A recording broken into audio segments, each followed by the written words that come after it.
собственно, визит запланирован, тут как бы разбит на два этапа.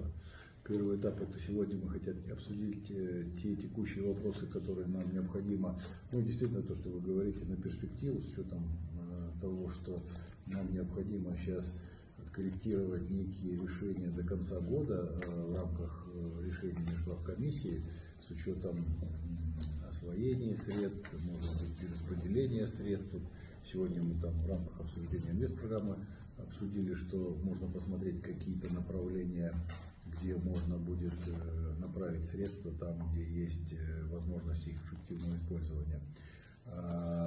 Плюс действительно там вопрос, с учетом того, что у нас уже середина фактически ноября, нам необходимо там завершить работу с формированием госпрограммы и инвестпрограммы,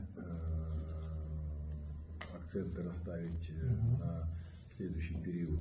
Поэтому все вопросы, будем так говорить, рабочие и текущие, но по ним нам надо действительно расставить все эти акценты.